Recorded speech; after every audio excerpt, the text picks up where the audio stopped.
پاگل مت کرو مجھے بہت ضروری بات کرنی ہے تم سے۔ وہ جھنجھلا کر دونوں ہاتھ ہوا میں اٹھاتی، جبکہ انل کا اگلا رد عمل مزید خوف میں ڈال گیا تھا۔ میں تو یہ سن کر خوش ہوں کہ تمہیں مجھ سے بات کرنی ہے، اور وہ بھی ضروری۔ واؤ! جوش میں بتی سی نکالے کہا۔ کچھ اٹھا کر ماروں گی تمہارے سر پہ۔ جیسیکا نے کچھ ڈھونڈتے کے انداز میں ارد گرد دیکھا تھا۔ مار تو پہلے ہی چکی ہو، زندہ لاش ہوں بس۔ انل نے ہاتھ سینے پر رکھا۔ جیسیکا نے ضبط کے انداز میں سانس اندر انڈیلی اور بالوں کی لٹ کو کان کے پیچھے اڑستی سنجیدہ ہو گئی۔ مجھے تمہاری مدد چاہیے۔ کس سلسلے میں؟ انل نے پوری گفتگو میں پہلی بار سنجیدگی اختیار کرتے آئیبرو چڑھائے تھے۔ دراصل میں 2 سال سے ایک بات کو لے کر بہت پریشان ہوں۔ مجھے کوئی شخص مدد کر رہا ہے، وہ ہر مہینے بہت سارے پیسے دیتا ہے مجھے۔ اس کی بات پر اندر سے سٹپٹا کر بمشکل انل نے اپنی حالت پر قابو پایا اور چہرے کے رنگ چھپانے کے لیے بلند و بانگ کہکا لگایا۔ ہنس کیوں رہے ہو؟ پاگل ہو کیا تم؟ وہ انل کو یوں بنا بریک کے ہنستا دیکھ کر مزید جھنجھلا گئی تھی۔ پاگل تو تم مجھے لگ رہی ہو۔ پہلی دفعہ کسی کو پیسے ملنے پر پریشان دیکھا ہے۔ دنیا میں لوگ پیسہ نہ ملنے پر پریشان ہوتے ہیں۔ اپنی ہنسی کو قابو کرنا مشکل ہو رہا تھا۔ جیسیکا نے سرخ ہوتے چہرے کے ساتھ دانت پیسے۔ دیکھو، میں نے تمہیں یہاں اپنا مذاق اڑانے کے لیے نہیں بلایا۔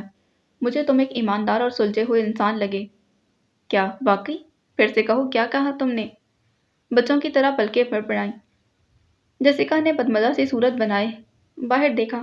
عجیب چپکو شخص تھا، لیکن ایماندار اور مخلص تھا۔ تک نکل کر وہ پھر سے سیدھی ہوئی۔ دیکھو، مجھے تمہاری مدد چاہیے۔ مجھے شخص کو پکڑنا ہے۔ ہاتھ کی انگلیوں کو آپس میں ملائے وہ بڑے پرعزم انداز میں نل سے دوران کو پکڑنے کی بات کر رہی تھی۔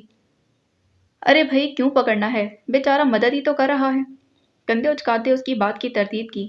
بھلا وہ اب دوران کو پکڑنے میں اس کی کیا مدد کرتا؟ لیکن کیوں کر رہا ہے؟ مجھے نہیں چاہیے اس کی مدد۔ میں پریشان ہوں اس بات کو لے کر۔ آخر کوئی کیوں اس طرح میری مدد کر رہا ہے؟ مطلب 2 سال ہو گئے، بلا جواز کوئی کسی کو اتنے پیسے کیوں بھیجتا ہے؟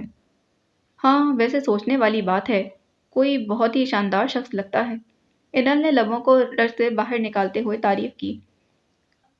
شاندار ہے یا پاگل، جو بھی ہے اور جیسا بھی ہے، مجھے اسے پکڑنا ہے اور تمہیں میری مدد کرنا ہوگی۔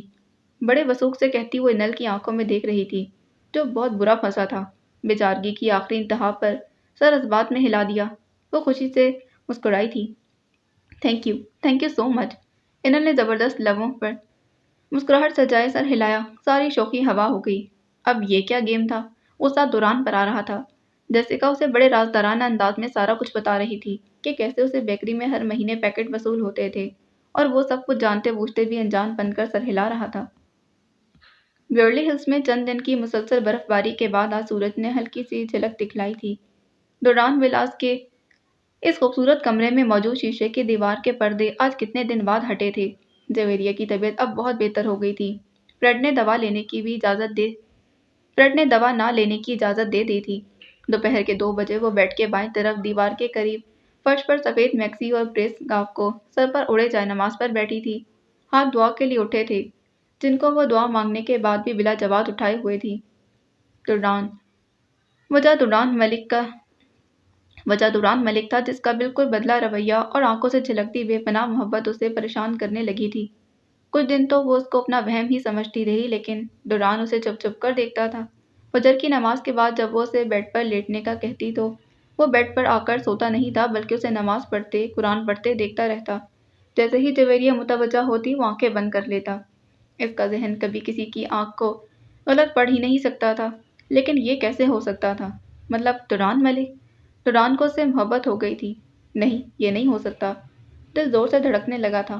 وہ بار بار اپنے ذہن کو جھٹلا رہی تھی۔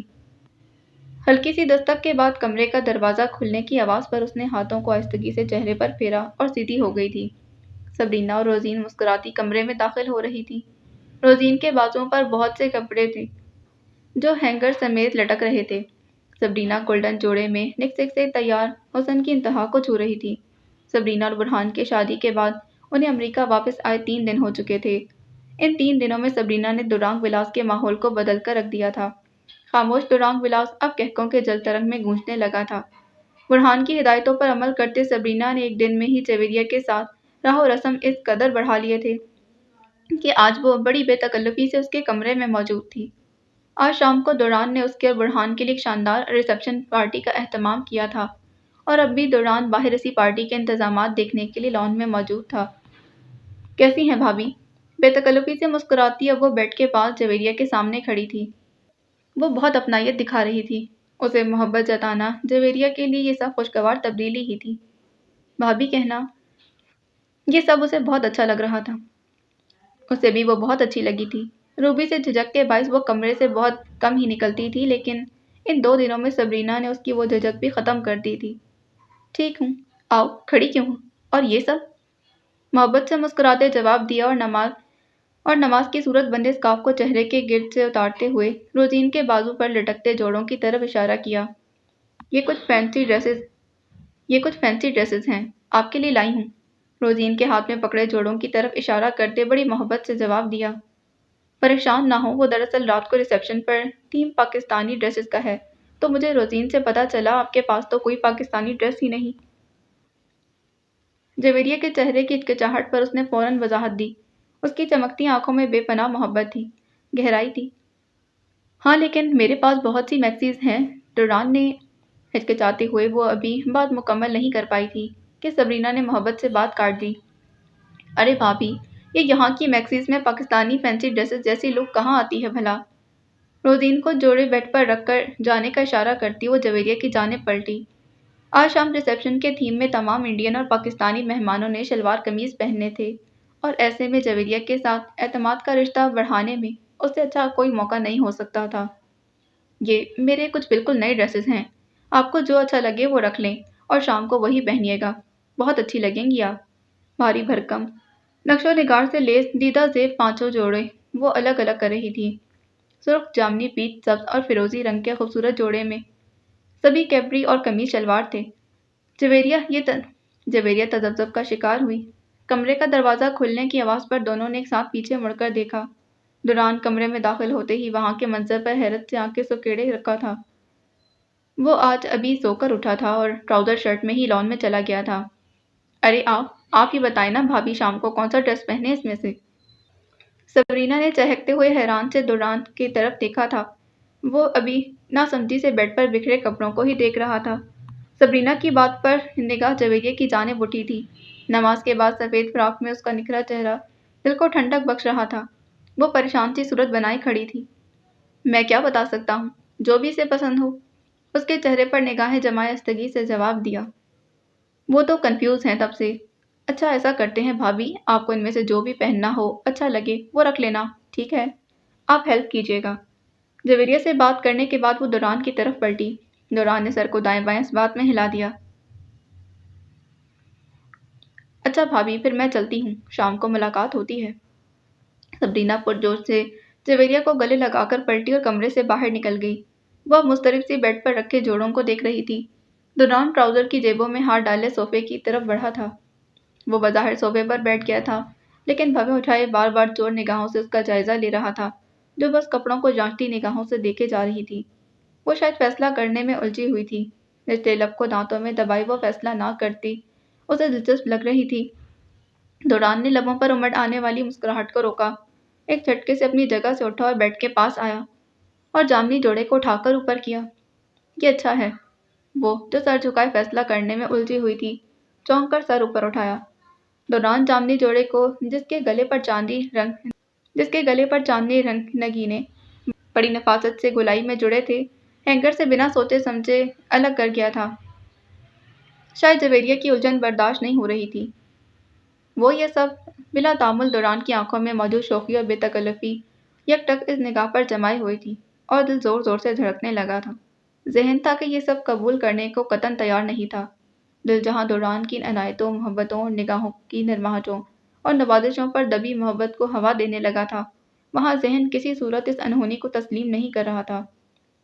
شاید اسے مجھے موت کے منہ میں دھکیل دینے کا گلٹ ہو، شاید وہ ترس کھا رہا ہو، شاید وہ صرف پچھتا رہا ہو اپنے ظلم پر۔ جب دل اس کی آنکھوں کو پڑھ کر محبت کی تصدیق کرتا، تب ذہن یہ سارے وسوسے دہرانے لگتا تھا۔ دوران اس کے چہرہ اوپر اٹھانے پر اس کی آنکھوں کی شفاف سفید پتلیوں کو محبت سے دیکھ رہا تھا۔ اس کی حیرت میں کھلی بڑی بڑی آنکھوں کو اس کے چہرے پر جمائے دل کے گوشے میں کوپل کی طرح پھوٹتی محبت کو نمی بخش رہی تھی۔ یہ اچھا لگے گا تم پر، دوران نے آہستگی سے کہتے خاموشی کے اس جاں فشاں طلسم کو توڑا۔ جوڑا آہستگی سے پھر سے بیڈ پر رکھا اور پلٹا۔ آپ یہ سب کیوں کر رہے ہیں میرے ساتھ؟ وہ مکمل طور پر پلٹا نہیں تھا جب جویریہ کے سپاٹ لہجے پر کہے گئے جملے پر رکا۔ رخ مصنوعی حیرت سے اس کی طرف مڑا تھا، چہرے پر سنجیدگی بڑھائی اور بھویں مخصوص طرز میں اکٹھی کی۔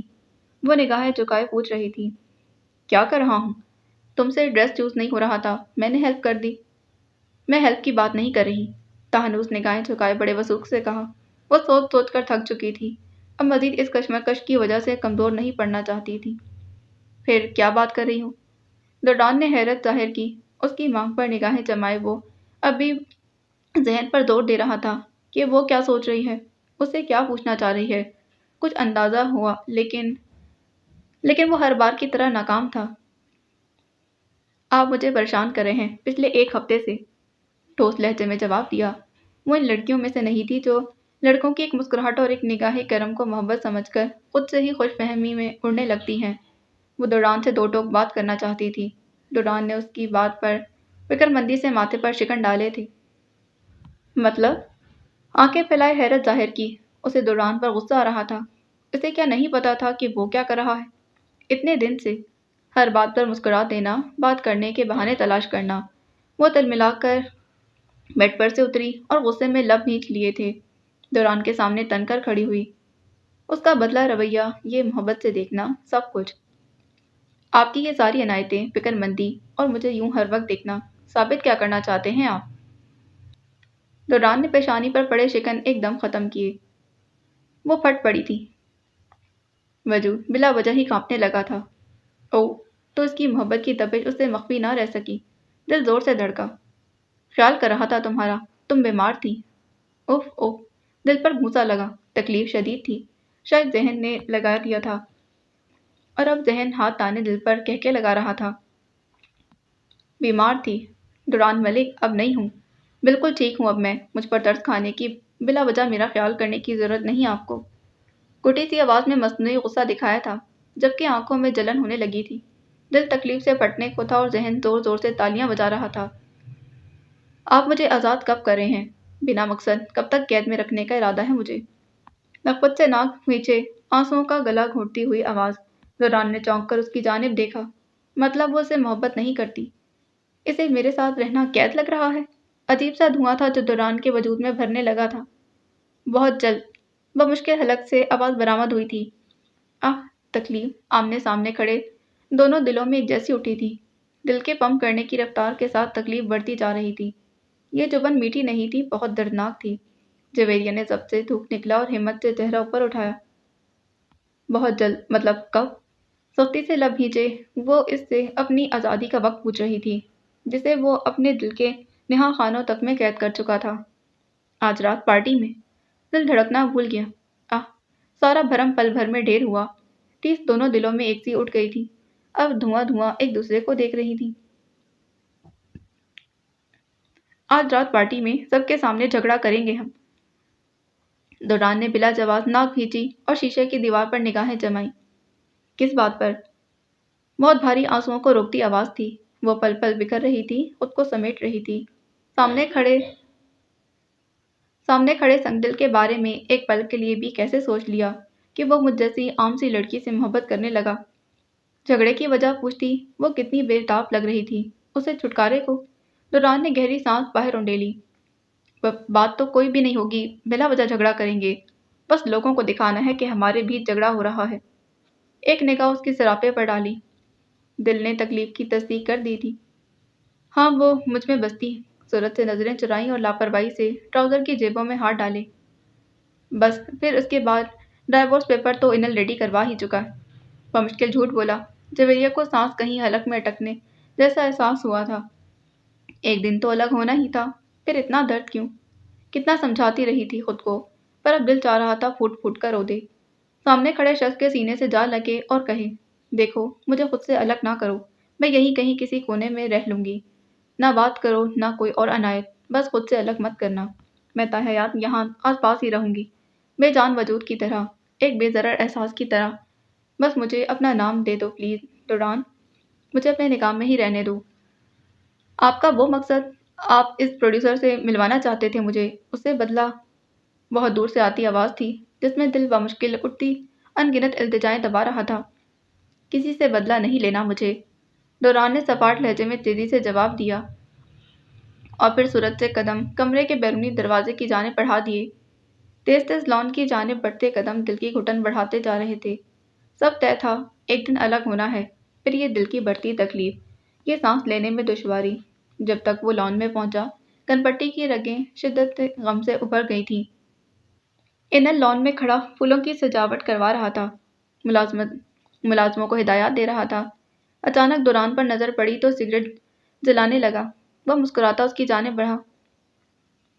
ڈوران دیکھو اب کیسا لگ رہا ہے یہ سب۔ جیسیکا بتا رہی تھی کیک میں 3 رنگ استعمال ہوئے ہیں، اس کے مطابق میں نے ایک پھول کا اور اضافہ کیا ہے۔ پرجوش لہجے میں وہ اسے سجاوٹ اور کیک کا بتا رہا تھا۔ لمبے لمبے ٹک بھرتا اس تک پہنچا۔ ڈوران کے کوئی جواب نہ دینے اور دھواں دھواں ہوتے چہرے کو محسوس کرتے وہ مسکراہٹ کو سنجیدگی میں بدلتا اس کے اور قریب ہوا تھا۔ کیا ہوا، خیریت ہے؟ پریشان کیوں لگ رہے ہو؟ وہ آج رات میں اور جویریہ سب کے سامنے جھگڑا کریں گے، تم سچویشن سنبھال لینا ساری۔ بمشکل بات مکمل کی اور منہ کھول کر ایسے سانس لی جیسے کوئی تکلیف کو برداشت کرے۔ انل نے بغور اس کے چہرے کو جانچا۔ مطلب میں سمجھا نہیں، کیوں جھگڑا کرو گے تم دونوں؟ بس اسے میری قید سے آزاد کرنے کا وقت آ گیا ہے۔ سگریٹ کا دھواں ہوا میں اڑایا، دھوئیں کے مرغولے پیچھے دھوئیں کے مرغولے میں ڈوران کی نم ہوتی آنکھیں انل کی جانتی نگاہوں سے کسی صورت مخفی نہ رہ سکی تھی۔ جویریہ کے کہے الفاظ انل کے ذہن میں گونجے تھے۔ وہ اپنے سامنے کھڑے ڈوران کی آنکھوں میں زندگی میں پہلی بار نمی کا احساس دیکھ رہا تھا۔ تڑپ کر اس کے قریب ہوا۔ اسے رونا چاہیے؟ ڈوران کم از کم یہاں اس رشتے میں تو خود کو تکلیف مت دے یار۔ انل کی بات پر جو آدھی سگریٹ کو زمین پر پھینک کر اسے پاؤں سے مسل رہا تھا۔ سر مزید جھکا لیا تھا، اٹھاتا بھی کیسے؟ انل آنسوؤں سے بھری آنکھیں دیکھ لیتا۔ ڈوران سن رہا ہے نا؟ اوپر دیکھ یار۔ وہ کندھے جھنجھوڑ رہا تھا۔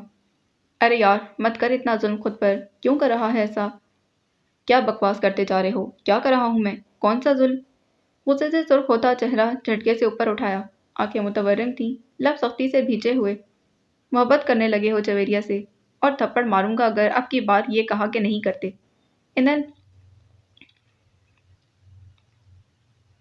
انل اس کا ہر رشتہ بن چکا تھا، وہ جو ہر دفعہ اس کی محبت میں بن جایا کرتا تھا۔ ڈوران نے چند سیکنڈ انل کی نم ہوتی آنکھیں دیکھی، پھر صورت سے رخ دوسری طرف پھیر لیا تھا۔ چند سیکنڈ کی خاموشی تھی۔ اس کو دیکھ کر دل کو سکون ملنے لگا ہے۔ کہیں بھی ہوں اس کا خیال آتا رہتا ہے بار بار۔ وہ ہر وقت حواسوں پر، ذہن پر سوار رہتی ہے۔ پاس آتی ہے تو پورے وجود میں عجیب سی سنسنی دوڑنے لگتی ہے۔ اسے چھونے کے، پاس جانے کی خواہش دل میں مچلنے لگتی ہے۔ وہ کھوئے لہجے میں متواتر بول رہا تھا اور انل اس کے بالکل پیچھے کھڑا تھا۔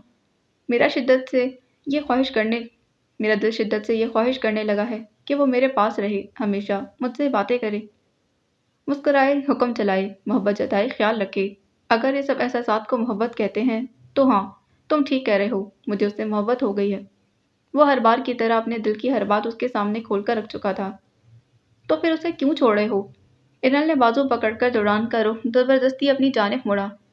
صرف میری محبت کرنے سے کیا ہوگا؟ استدعائیہ پھیکی سی مسکراہٹ تھی۔ مطلب؟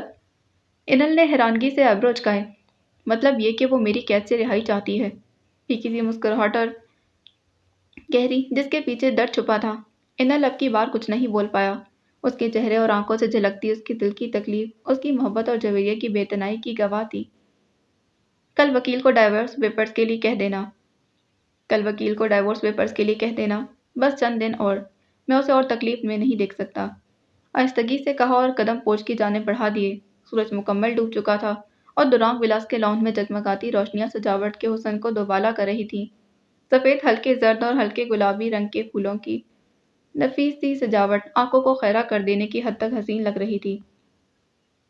کمرے میں چھائی خاموشی اس کے وجود میں چھائی خاموشی سے کم تھی۔ ڈریسنگ روم کے بائیں جانب پوری دیوار میں نصب آئینے کے سامنے جامنی جوڑے میں ملبوس وہ کسی مجسم کی طرح بیٹھی تھی۔ بالکل پاس کھڑی میک اپ آرٹسٹ رات کی تقریب کے لیے اس کے چہرے پر سنگھار کرنے میں مصروف تھی۔ آپ مجھے آزاد کب کر رہے ہیں؟ بنا مقصد کب تک قید میں رہنا ہوگا مجھے یہاں؟ بہت جلد۔ دل میں ایک درد کی لہر اٹھی تھی، آنکھوں میں نمی کا احساس ہونے لگا۔ اس سے پہلے کہ آنسو جھلک جاتے، وہ سرعت سے لڑکی کا ہاتھ پیچھے کرتے سیدھی ہوئی تھی۔ 1 منٹ۔ لڑکی ہاتھ میں پکڑے برش کو لے کر حیرت سے سیدھی ہوئی، جبکہ وہ اب آگے ہو کر ڈریسنگ مرر سے ٹیشو اٹھائے نم ہوتی آنکھوں کے آنسو اس میں جذب کر رہی تھی۔ میم، سب ٹھیک ہے؟ میک اپ آرٹسٹ اس کے بار بار آنکھیں پوچھنے پر پریشان پوچھ رہی تھی، کیونکہ وہ یہ عمل تیسری بار دہرا رہی تھی۔ زبیدیہ نے زبردستی کی مسکراہٹ چہرے پر سجائے اس بات میں سر ہلایا۔ جی، اگر آپ کچھ دیر ریسٹ کرنا چاہ رہی ہیں تو میں رک جاتی ہوں، کوئی مسئلہ نہیں، وہ ملائم لہجے میں کہتے پیچھے ہوئی۔ زبیدیہ کا یوں بار بار نم ہوتی آنکھوں کو پوچھنا اور اترا سا چہرہ اسے مخفی نہیں رہا تھا۔ نہیں، میں ٹھیک ہوں، پارٹی شروع ہونے والی ہے، پھر دیر ہو جائے گی، پلیز آپ کام کریں اپنا۔ اوکے میم، وہ سراسیمگی سے سر ہلاتی پھر سے زبیدیہ کے چہرے پر جھک گئی تھی۔ کیوں دل اتنا کمزور ہو رہا ہے؟ مجھے کمزور نہیں ہونا۔ اللہ، اے میرے خدا، مجھے مضبوط کر دے۔ میں دل کے ہاتھوں مجبور ہو کر کمزور نہیں پڑنا چاہتی۔